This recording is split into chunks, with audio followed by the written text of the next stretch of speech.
Day 3 started with breakfast and then a train ride to a small city in order to go up a cogwheel, I think it's called, but cable car to get to the top, one of the highest points, so that I could see the mountains and just have a good look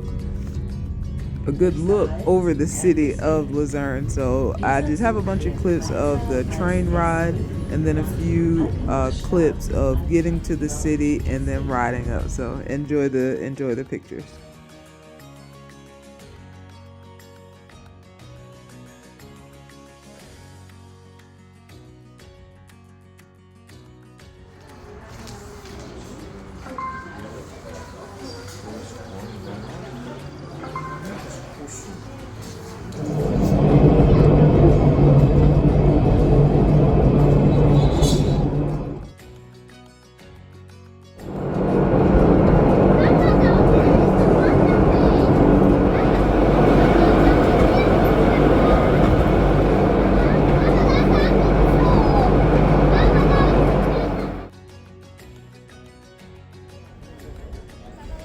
Look at the mountain goat. It's about middle of the screen. I was fascinated to see it.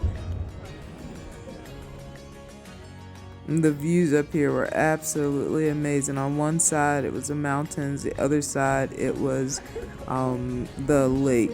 Absolutely beautiful postcard views.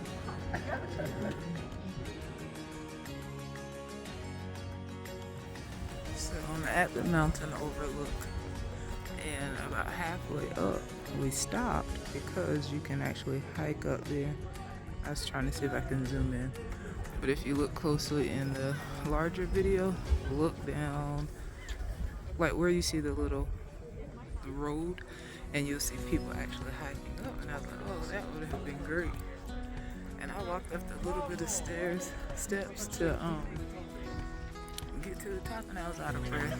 And now I'm considering walking up here. I want to, because when am I gonna be back? But I already know I'm gonna be out of breath. I'm gonna have to do it though. So see y'all at the top. I don't even think I'm halfway up, but I might be. Going up there. Look at the views. I'm so out of breath. Alright, let's go. I made it to the top. It actually didn't take too long. And it wasn't terrible. Still out of breath. And my chest hurt a little bit. But that's just because it's cold. These are the views. Worth the walk.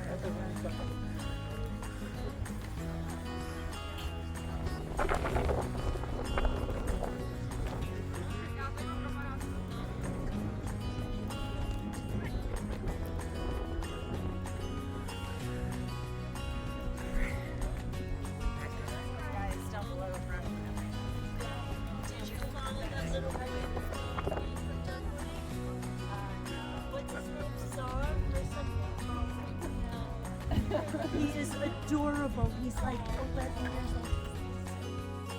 So after making it to the top, I took a few pictures and came down and got some hot chocolate so I could get the pictures I wanted. My idea of the perfect picture in Switzerland was me drinking hot chocolate with the mountains in the background. After exploring up top a bit, I got back on the cable car, and it took me down a different route actually, and took me down into a city where I was able to catch the bus and then head back to Luzerne. This is a 1-minute clip sped up of the clouds. I was very fascinated about being so high and seeing the movement of the clouds like I could.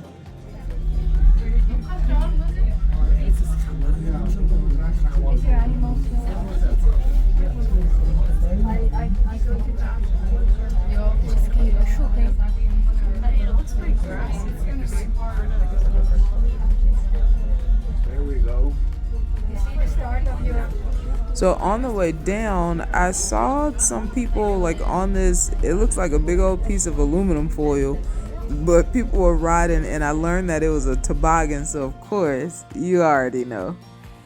So this is me out of breath already again, but I've decided to do the toboggan. I think that's how you pronounce it. But it's this little rail car. I was gonna do zip line, but I've done zip lining before, and I've done the gondola. And so if I can make it up this hill, goodness, I'm gonna get on this slide. Just listen to the breathing.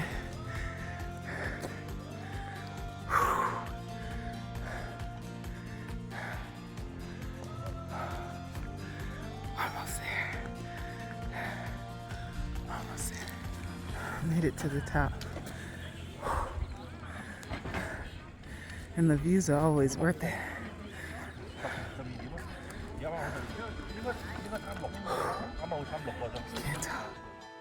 So I actually ended up having to wait for over an hour because of the threat of the rain. And then once I got on, the unexpected happened. Alright, so here I am on the longest toboggan in Switzerland. I think that's how you pronounce it. And as you can see, I'm at a standstill. There's a guy, I'm assuming he's afraid to go down. So he has all of us at a standstill. So we'll see. Way back up. Where the cows? I can hear the cows go. Oh, whoa, look at that big old cow. That's kind of close, too close for comfort. And they just chilling. Y'all stay where y'all are. And I'm gonna stay where I am. And so that was fun. This is a clip. So the people behind me, they got their mom to take some videos of me and sent them to me later, so that was fun. Finished the toboggan, got on the cable car, went down to the city, got back on a bus, and headed back into the city. उधर तक तो 1-2 घंटा लग जाता चलने. मस्त है ना राइट? 1-2 घंटा 2 मिनट में हो गया. नहीं, ये 15 मिनट का रहेगा.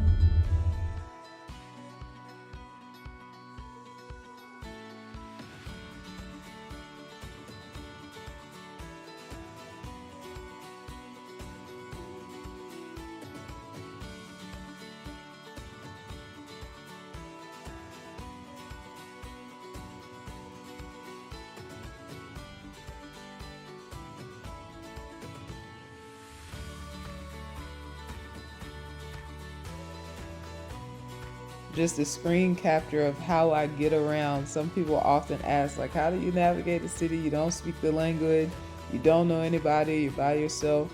Google Maps is absolutely amazing. You put it in, and as you can see the arrows there, they tell you where to go. So even if you can't read the signs, like, of course I don't read German, I know how to follow arrows, and so it made navigating the city very easy.